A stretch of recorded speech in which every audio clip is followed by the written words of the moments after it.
a live do presidente ao lado de seus 3 filhos políticos simultaneamente. Aí esse número começou a cair bastante quando o ex-presidente deixou a live e ela passou a ser comandada pelo Flávio. Mas mesmo com o Flávio comandando, enfim, a live terminou com 100 mil pessoas assistindo simultaneamente o que estava sendo dito ali por aquela turma, o que é um número bastante expressivo, que mostra que Bolsonaro segue com bastante penetração, não só na política brasileira, mas principalmente nas redes sociais. Ele continua muito influente ali.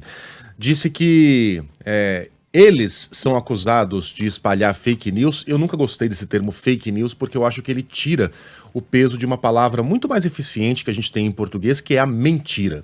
Se me chamam de mentiroso, eu acho muito mais grave do que me chamarem de espalhador de fake news. Mas enfim, foi o termo que ele utilizou. Mas eles não dizem quais fake news nós espalhamos. Bom, estão todas aí, né? Bolsonaro, segundo Aos Fatos, que é uma agência de checagens, mentiu mais de 4 vezes por dia durante o governo. A cada vez que ele se via diante de um microfone, ele mentia dezenas de vezes. Como em alguns momentos estava em férias, e aí não falava durante o dia, essa média era puxada para baixo, mas quando falava, eram dezenas de vezes por dia. Ele praticamente mentia toda vez que mexia a boca. A gente não pode esquecer da pandemia. A gente não pode esquecer que Bolsonaro todos os dias dizia que a hidroxicloroquina era um remédio eficaz contra a doença, e não era.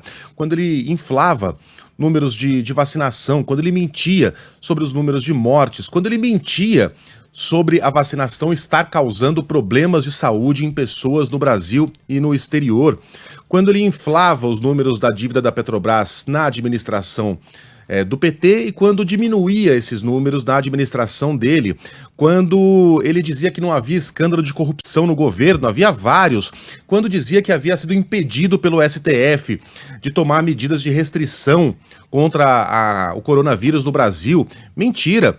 Quando dizia que a Amazônia ela era uma floresta úmida e que, portanto, mesmo se a gente quisesse, a gente não conseguiria queimá-la. Mentira! Quando disse que os satélites do INPE registraram até fogueiras de São João como incêndios. Mentira! Quando atacava as urnas eletrônicas dizendo que havia acontecido uma eleição fraudulenta no Brasil em 2014 e 2018. Mentira! Mentiras! Mentiras! Mentiras! Uma atrás da outra. Eu poderia ficar até amanhã aqui. Mas, primeiro, que a gente não tem tempo, segundo, porque seria inútil. Bolsonaro está pregando para convertidos, que não serão jamais convencidos da real natureza dos 4 anos em que ele permaneceu no governo.